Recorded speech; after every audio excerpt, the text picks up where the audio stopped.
Greetings folks, it's Sarah with Obadiah's. Today I have featured behind me the water reservoir on the Heco cook stoves, and I'm going to talk to you guys about the different types of heating options on the water reservoir for your Heco cook stove. I'm going to show it to you up close.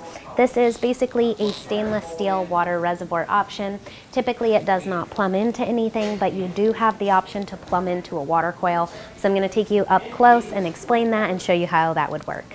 Here we have the water reservoir system on the Heco and all of the parts right here. So I really want to talk about this.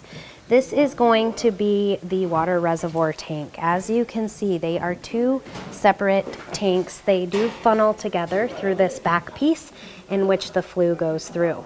Now this can easily heat up with the radiant heat off the rear of the stove. However, this is 22 gallons. If you're using more than that, you can plumb them together. You can see here this black hose kit.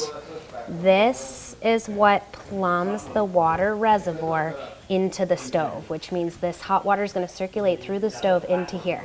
If you are not using at least one tank, so at least 22 gallons of water a day, we would not recommend plumbing them together because the water is going to bubble and overheat.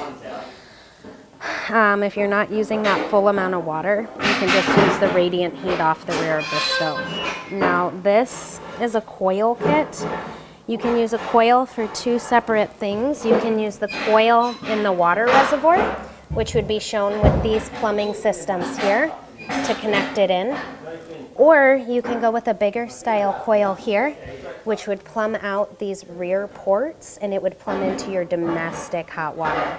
So again, that would be a gravity-fed domestic water system for heating hot water for showers or for dishes.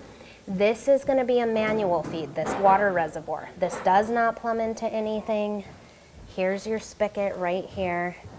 You have to add your spigot. Again, this does not come standard with the Heco, but this is what it would look like, and that's how you would disperse the water.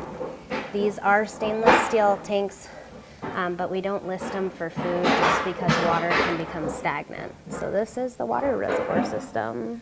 Here we have inside the box on a Heco. This is the domestic water coil. This is actually the shorter coil that's going to be plumbed into the water reservoir. So they have two coil options for the water reservoir or for the domestic. The domestic water coil would be a lot larger. Would come like probably all the way out to here. So this is just a short one to heat up the water reservoir on the back. And here we have inside the firebox. And then again, this plate. Here it says remove when burning coal. This is your wood plate, and pretty much all of the Heco stoves are going to come standard with that. It is literally just a steel plate.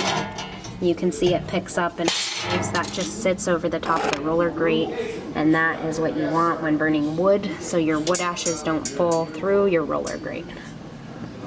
I really hope that you guys found this video informational, helpful, and educational. If you guys do like my videos, please don't forget to give me that thumbs up. Click the subscribe button in the corner of the channel. Thanks so much for watching. Have a wonderful day.